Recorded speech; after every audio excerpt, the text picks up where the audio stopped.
Next हम देखते हैं इंटेंसिव सबसिस्टेंस फार्मिंग।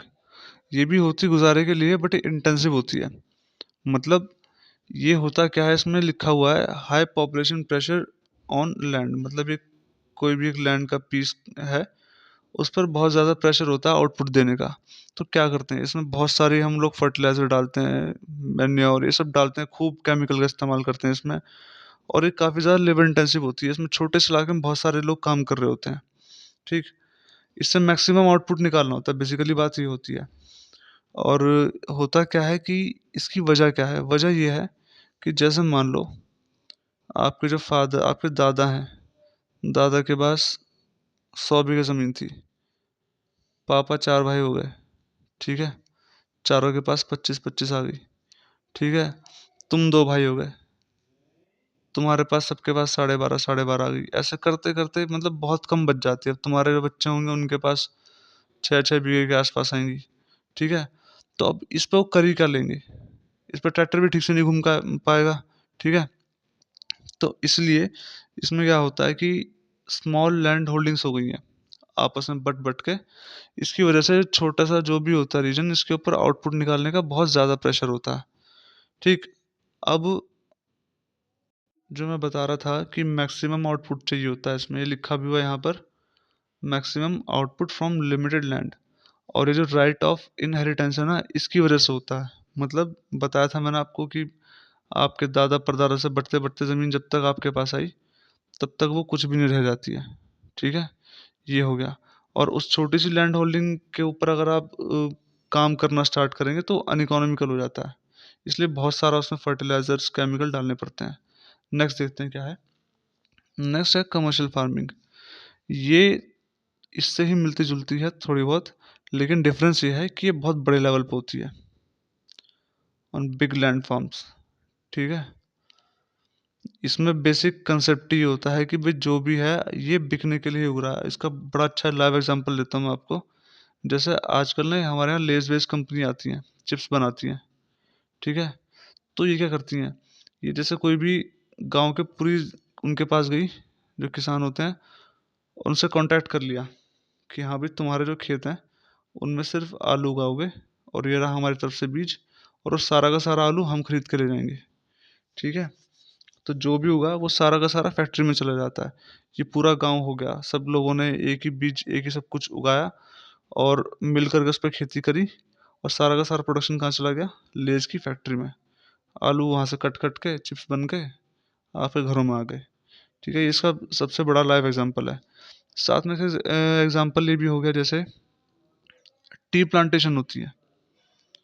हमने चैप्टर पढ़ा था, कौन सा वाला था, नेशनलिज्म इन इंडिया।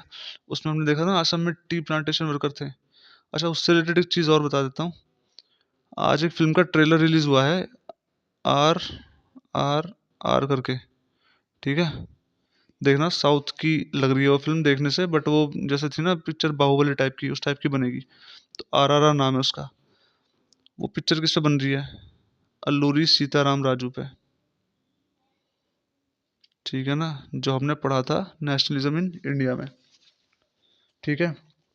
ट्राइबल्स वाला जो पढ़ा था आंध्र प्रदेश में, गुरिल्ला वॉरफेयर वाला। वो ASR ट्रेलर देखना जाके, जूनियर NTR हीरो है उसमें, आलिया भट्ट भी है शायद। तो देखना उसको, अल्लूरी सीताराम राजू के ऊपर बनी है वो।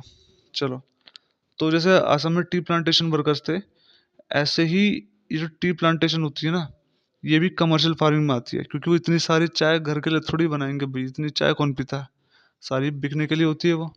तो इसलिए आउटपुट इसमें भी मैक्सिमम चाहिए होता है। इसमें भी हम लोग चाहिए वो HYV सीड्स डालते हैं, ये आप लोग जानते हैं क्या होते हैं। जैसे मान लो कोई देसी बीज है, तो उसमें इसका एग्जांपल आम के तौर पे लेते हैं। आम का पेड़ हो गया जैसे, ठीक है। तो अब इसमें कोई देसी आम का बीज है मान लो ये, तो इसमें क्या होगा कि जो टाइम है इसकी सर्कल, लाइफ सर्कल, कि हाँ भाई साल में बस एक बार आम आएंगे, ठीक है, और वो आम का साइज इतना ही होगा, ठीक। लेकिन जो HYV सीड्स होते हैं उसमें क्या होता है कि अब तुम 2 बार साल में आम ले लो और आम भी इतना बड़ा बड़ा, ठीक है ना। तो ये चक्कर है। देखना हमारे यहाँ बड़े फ्रॉड केस चलते हैं आजकल। बड़े बड़े लोग की तोरी होते हैं, कद्दू बड़े मोटे मोटे होते हैं, होता हुआ था कुछ है नहीं उनमें, ठीक है। वो क्या होते हैं, वो यही होते हैं, उन्हें अपीयरेंस में बड़ा दिखा दिया जाता है, कई बार इंजेक्शन लगाए जाते हैं। ठीक।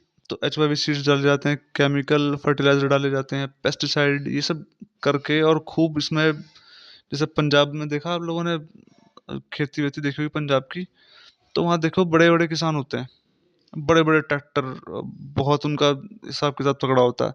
वो कमर्शियल फार्मिंग ही करते हैं सब। ठीक है। अब क्या है कि कमर्शियल फार्मिंग, कई जगह कमर्शियल क्रॉप हमारी वो भी होती है, सबसिस्टेंस क्रॉप भी होती है। जैसे मान लो, इसमें एग्जांपल दिखा रखा है कि हरियाणा और पंजाब में राइस कमर्शियली उगाई जाती है। हमारे यहाँ भी कमर्शियली उगाई जाती है राइस। ठीक। लेकिन उड़ीसा में क्या है कि वो सबसिस्टेंस क्रॉप है, उनका वो मेन खाना है। हम लोग मेन गेहूं का इस्तेमाल करते हैं, वो लोग मेन चावल का इस्तेमाल करते हैं। ठीक। तो हमने तीन तरह की फार्मिंग्स पढ़ी। सबसे पहली प्रिमिटिव, सेकंड इंटेंसिव सब्सिस्टेंस, और थर्ड कमर्शियल। प्रिमिटिव में कुछ टेक्नोलॉजी यूज़ नहीं होती, सब बेसिक काम होता है और घर के खर्चे के लिए अपना एक लोग काम करते हैं घर पे खाने पीने के लिए। इंटेंसिव में छोटी ज़मीन के टुकड़े पे बहुत ज़्यादा प्रेशर, बहुत ज़्यादा आउटपुट देना होता है। ठीक है। और कमर्शियल पे बड़े बड़े लेवल पे फार्मिंग होती है, और सारा का सारा जो होता है वो प्रॉफिट मेकिंग के पर्पज से होता है। ठीक। नेक्स्ट चलते हैं।